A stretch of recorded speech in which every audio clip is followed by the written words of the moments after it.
Ambalmao aw ni ɲantuma aw balimamuso madame Sisi Ramata Sisoko an'aw ba tanti ra ka bɔ Atlanta États-Unis. Ngo mi fɛ ka nin video fitinin kɛ bi parce que tuma dɔ la ni mɔgɔ caman ye question kelen poser n kunna n y'a ɲɛfu ɲɛna a b'a yira ko peut-être mɔgɔ dɔw t'a dɔn, ok? I ka video kɛ k'a ɲɛfu ɲɛna peut-être ni mɔgɔ caman y'a faamuya o b'a to olu fana ka se k'a ɲɛfɔ mɔgɔ wɛrɛ. Aw b'a ɲɛ an bɛ discussion kɛ chaque fois kan kan an b'a fɔ ma langue. An b'a fɔ n ko Mali la an bɛ kalan kɛ tubabukan na,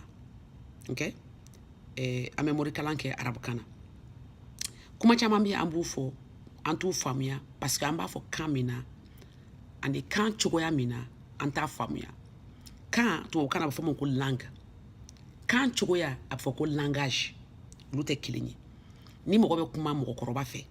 ani bɛ kuma denmisɛnnin fɛ i bɛ se k'a bɛɛ fɔ kan kelen na bamanankan na mais i bɛ se ka langage fila fɔ parce que mɔgɔkɔrɔba kan bɛ yen denmisɛnnin kan bɛ yen. Ne bɛ se ka histoire kelen raconter aw ye k'a fɔ mɔgɔkɔrɔbaya kan na min na aw b'a faamu mais ni ɲɛ ɲɛsin denmisɛnninw ma n bɛ kan yɛlɛma dɔɔni ka langage yɛlɛma ka kuma cogo yɛlɛma ka taa nɛmɛ ka fɛnw ta denmisɛnnin bɛ min dɔn walasa u ka se k'a faamuya. An b'a fɔ ma ko langage. Donc bi ni mina fɛ ka nin video nin kɛ k'a ɲɛfɔ aw ɲɛna mun de la ni mɔgɔ bɛ kan ka kan kalan n'i bɛ kan ka kalan kɛ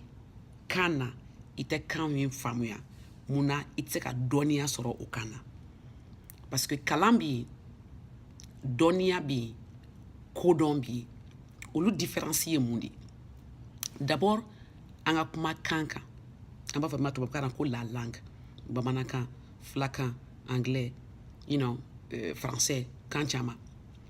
maintenant mɔgɔ bɛ kan degi cogo di ni e bɛ se bamanankan na ou bien ne bɛ se anglais la ou bien kɔrɔbɔrɔkan na a donna i kunkolo kɔnɔ cogoya di an bɛna test fɔlɔ min kɛ o la n bɛna kuma daminɛ kan na i tɛ kan min faamu i b'a fɔ ɲɛna n'i y'a kuma faamu aw bɛɛ bɛna fɔ ne kɔni tɛ kan mɛn i t'o kan mɛn i t'a kan mɛn mais mun de la i t'o mɛn donc haya kai baya har amanti kala shendi kan bora ka har da bora shi ma shen shi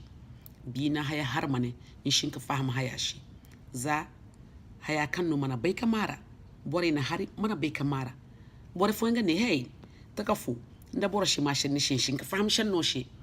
mais pourquoi il go ma chew shen ra kirshi fahama shi maintenant ni ni fo koroboro kana aw do ma famia mais mam me koroboro kan fo ya famia me fe ka min fo ni na c'est que e bi koroboro kan me e bi flaka me e bi babanankan me o kan nunu tɛ kelen ye n'a fɔri ye kuma min fɔri ɲɛna i b'o faamuya mais kan bɛ faamuya cogo di kan bɛ kɛ ni kuma di an b'a fɔ n bɛ taa so n bɛ na ji min n nana so e y'o dɔn cogo di parce que i fitinin ma dɔ ye kan f'i ɲɛna ka ji yiri la i kunkolo zɛbɛn i ka ji ye i ka ji mɛn i ka yeli ni mɛnni don ɲɔgɔn na kunkolo zɛbɛn fana kisɛ de b'a kɔnɔ an b'a fɔ min ma ko neuron kunkolo zɛbɛn yɛrɛ kisɛ n y'a fɔ n ko adamaden kisɛ de b'a na ko o tɔgɔ ma ko cellule i fari bɛɛ ye kisɛ-kisɛw de kunkolo zɛbɛn fana kisɛ o kisɛ cellule a bɛ fɔ o ma ko neuron chaque fois ni kuma fɔr'i ɲɛna neuron kelen bɛ yen ale b'o kuma ta n'a fɔra ji ta ka na i b'a dɔn ko ji ta ga na o kɔrɔ i ka taa na nin ji nɛri kelen b'a fɔ ji kelen b'a fɔ ta ka na donc nɛriw de bɛ kuma ɲɔgɔn fɛ k'a fɔ n'a ko ji di yan o kɔrɔ ye ji di yan ji ta ka na donc ta ni di yan ani di yan a bɛɛ de nɛri kelen kelen u bɛɛ don ɲɔgɔn na an b'a fɔ min ma tubabukan na k'u bɛ activer l'activation des nerfs donc ni kuma fɔr'i ɲɛna siɲɛ kelen siɲɛ fila o de la ni den kan bɛ fɔ a ye a b'a fɔ a ye don o don taa ji ta ka na o de bɛ a t'a faamu finalement a bɛ taa ji ta dɔɔni finalement a b'a mɛn pourquoi parce que kan bɛ fɔ a ye dɔɔni kunkolo zɛbɛn neuronw b'o ta kelen k'a fara ɲɔgɔn kan donc n'a y'a fara ɲɔgɔn kan finalement i bɛ kɔrɔbaya i nɛn a bɛ kuma i kunkolo zɛbɛn fɛ o de la i bɛ kan mɛn wa i bɛ se k'a fɔ fana maintenant ni mɔgɔ bɛ kan ka denmisɛnnin kalan i b'a kalan mun de la kalan kɛra walasa i ka dɔnniya sɔrɔ i ka kodɔn kɔrɔ ye min ye i ka ko kɛcogo dɔn i bɛ sɛnɛkɛ dɔn i bɛ bagankɛ dɔn i bɛ dɔgɔtɔrɔya dɔn o ye dɔnniya ye maintenant faamuyali kɔrɔ i y'a mɛn i y'a faamu ni ko ɲɛfɔra sa k'a fɔ ni mɔgɔ bɛ kɔnɔ opéré i bɛ muru ta i b'a faran k'a tile k'a jigin i bɛ bu dayɛlɛ o bɛɛ bɛ ɲɛfɔ de n'i yɛrɛ bɛ taa kɛ i kunkolo zɛbɛn bɛ miiri o de la i bolo b'a baara kɛ kunkolo zɛbɛn o ye nɛri ye o be kuma i bolo fɛ i bolo parti jumɛn i bolo muscle n y'a fɔ ye n ko mɔgɔ fari kɔnɔ fɛn caman bɛ i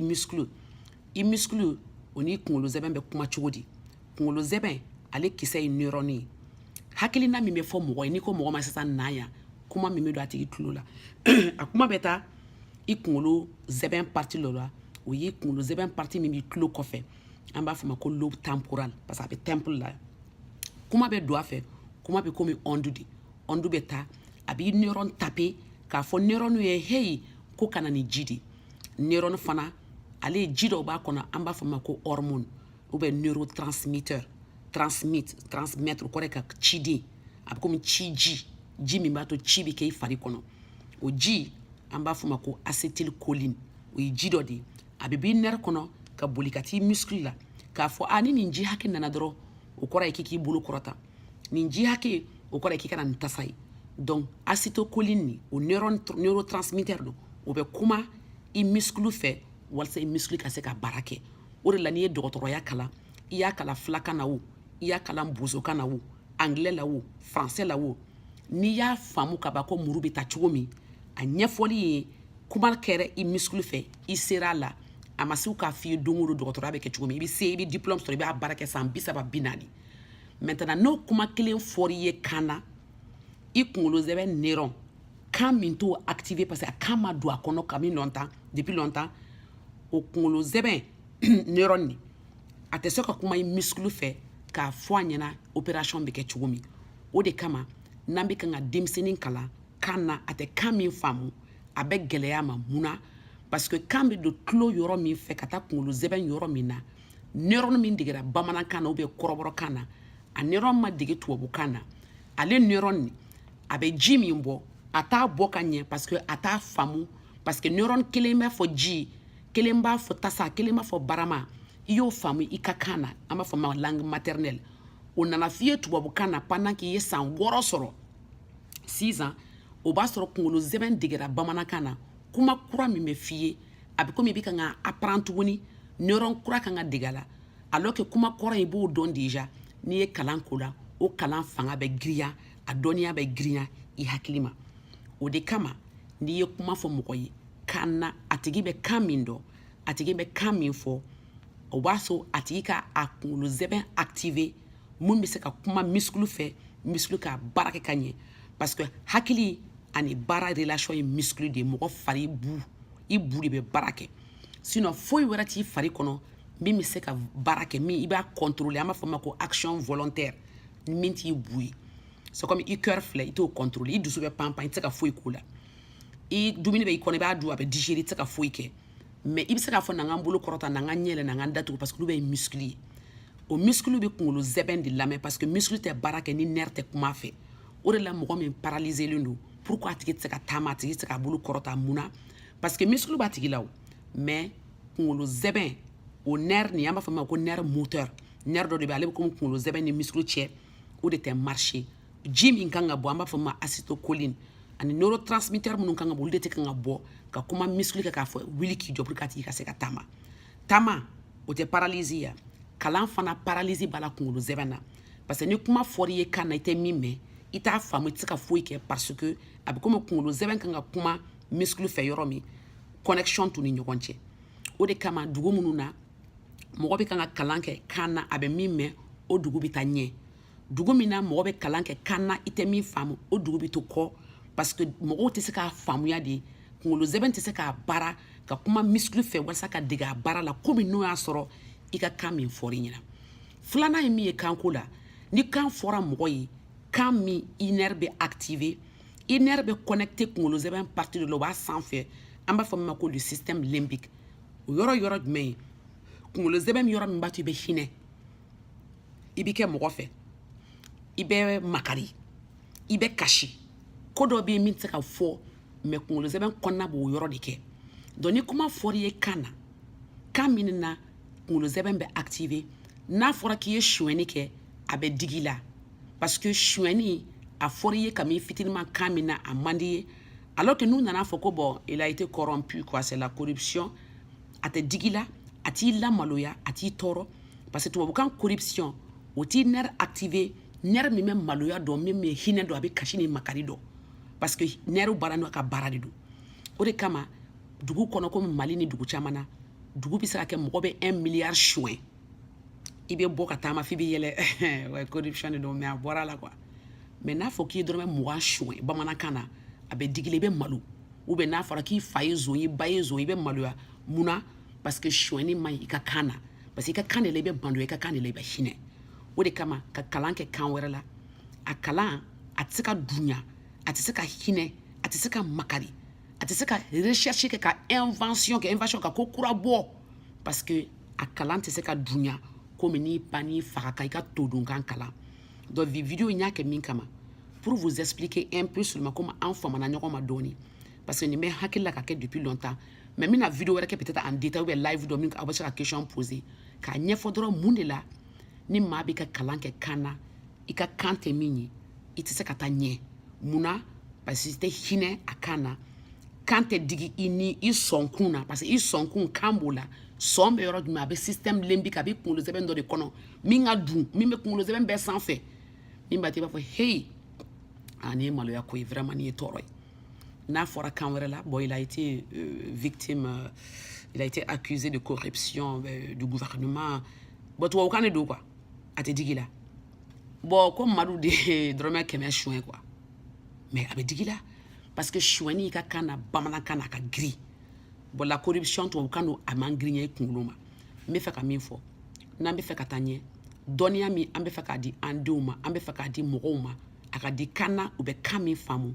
kan min na u bɛ hinɛ kan min na u bɛ se ka makari kan min na u bɛ se ka ɲɔgɔn tin don ɲɔgɔn na kan min na u bɛ se ka faamuyali kɛ f'a kɔnɔna min tɛ dɔrɔn ka ye phrase faamu quoi parce que mɔgɔ bɛ se ka tubabukan faamu i bɛ se ka fɔ mɔgɔ ma par exemple bon viens on va aller à la boutique ya tubabukan don mais bamanankan na ala i tɛna an ka taa boutique la wa i tɛna an ka taa magasin na n'an ka taa magasin n'an ka taa magasin na dɛ tɔn ka ca a la i bɛ se k'o bɛɛ fɔ tubabukan na mais bamanankan de la o tɔn bɛ marcher i ka kan na kɔrɔbɔrɔkan don kan wɛrɛ don pourquoi parce que o hinɛ ni makari i wolola n'a ye ka mɔn n'a ye kunkolo zɛbɛn nerf dɔ b'i kun kɔnɔ min b'a to olu bɛ activer parce que u y'a mɛn avant parce que olu de la ka activer n'o action ye i de la k'a mɛn ko suɲɛni ma parce que fɛn bɛɛ ye lamɔ de ye fɛn bɛɛ ye min donn'i kun na ni fɛn min ma deli ka f'i ye a ma deli ka i dugu kulun na kan dɔ la n'a fɔra i ye kan kura la a bɛ neuron kura de activer ka neuron kura de lawuli min kan ka kɔrɔlen fana remplacer o de bɛ san caman ta o de la n'i ye den ta Mali la san 12 den a bɛ 6e année na a bɛ fɛn min dɔn san 6 den b'o dɔn dugu wɛrɛ la n'a ka kan na parce que an ye san 6 de kɛ an bɛ kan ka tubabukan degi toto nana papa a taara maman partie à l'école ce n'est pas important pour nous ça ne nous enseigne pas ça nous apprend la langue